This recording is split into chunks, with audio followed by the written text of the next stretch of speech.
Hello, YouTube. So this is currently Hurricane Harvey right here.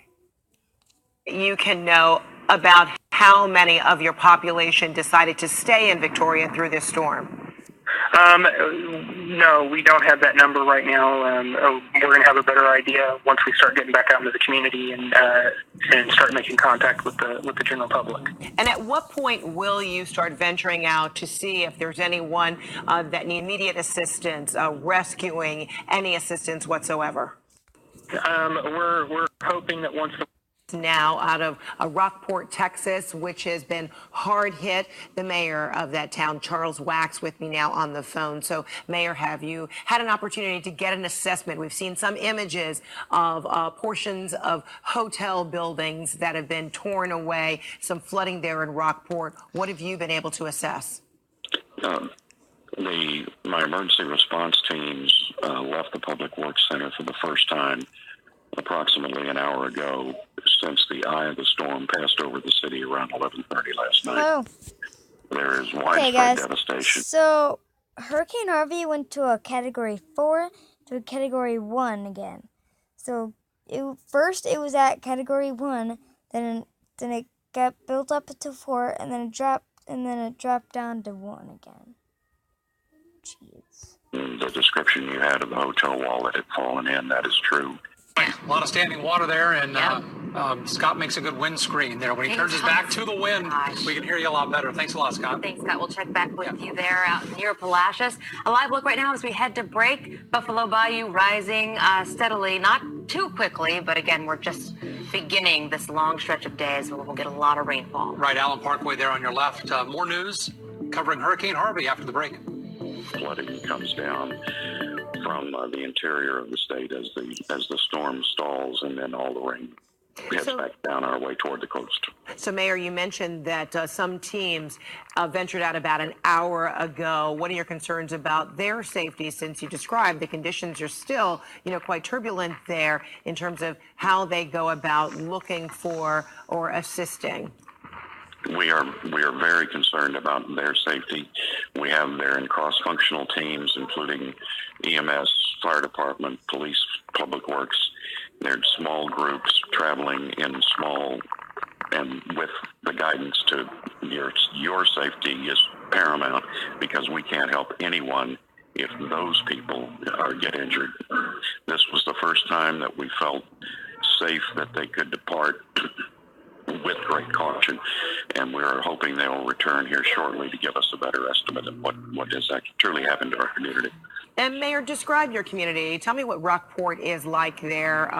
What is the main industry there? Tell me something about the community and the residents there. The city is about 10,000 people. Right on the coast, about 32 miles north of Corpus Christi on the Gulf of Mexico. It is an art community, a fishing community, an exciting community to raise your family in. It's got a good school system, a top-notch police force. It is the kind of community you want to visit for a weekend or come and live for a lifetime. We have people from all over the country who choose to live in Rockport, Texas, and we hope to get all of them back soon and safe.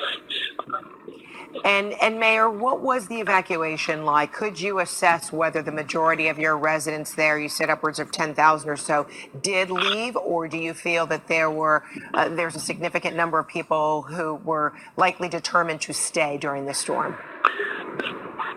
I am hopeful that the vast majority left. We do know that there are some that did remain. We had a refuge of last resort that had about 24 people in it. And there are other pockets of people around the community, we understand, either in churches or schools or other substantial buildings.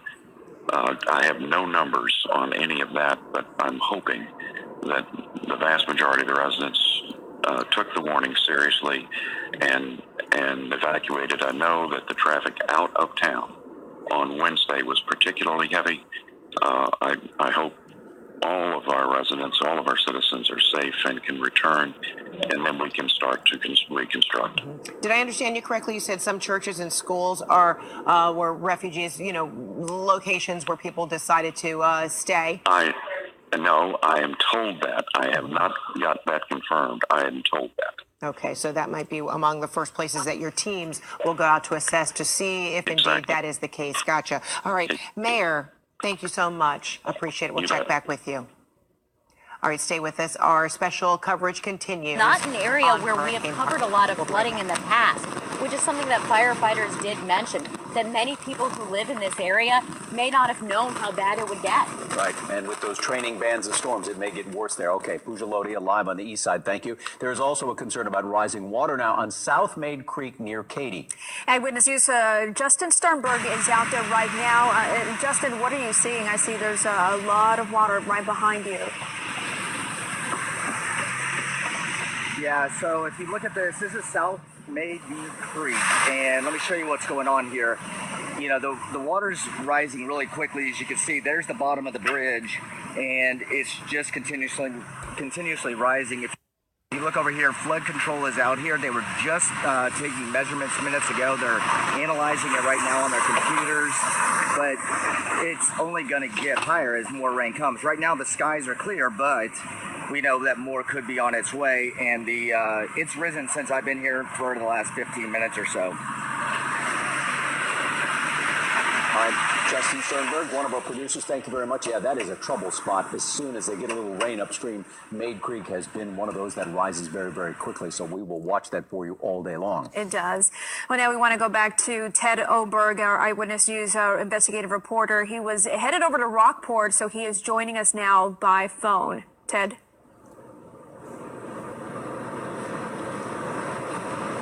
Okay. Well, we had Ted on the phone. Yeah, and keep losing Get him. to him in a few minutes because he is headed to the We'll keep trying. We're seeing some of those strong bands before we are. Where the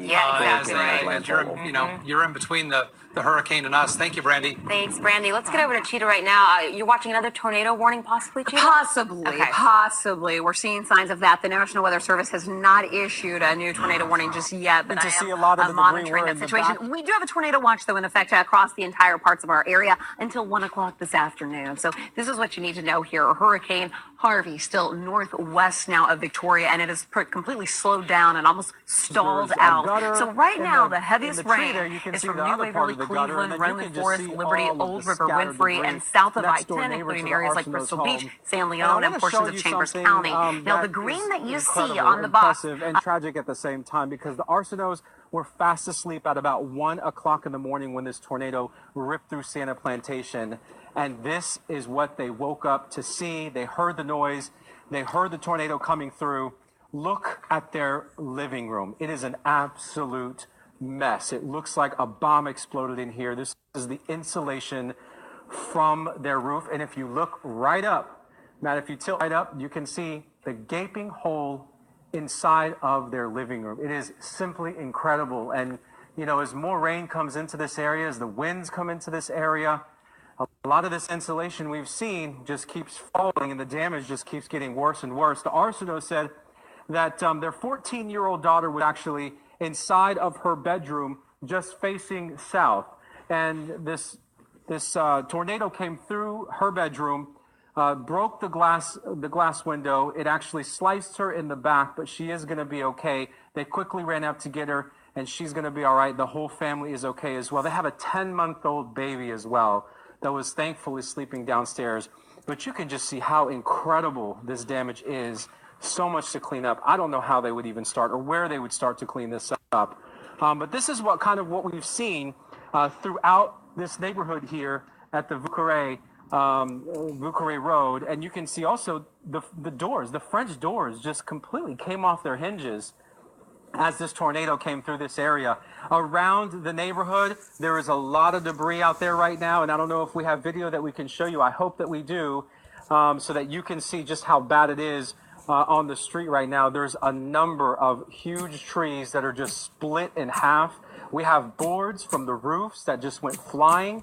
They were split. They were jabbed into the ground. A number of other dangerous items right now in that area, and the cleanup has already begun because we've seen the rain die down. That is definitely a good thing. We've seen the winds die down, and so residents right now are just using this as an opportunity to just start cleaning up, so that way when the rain comes and if anything else happens, that at least they're kind of ahead of this damage. Another interesting thing that we saw is that there's parts of this neighborhood that are virtually kind of unaffected. And if you see this torch here, it's perfectly fine.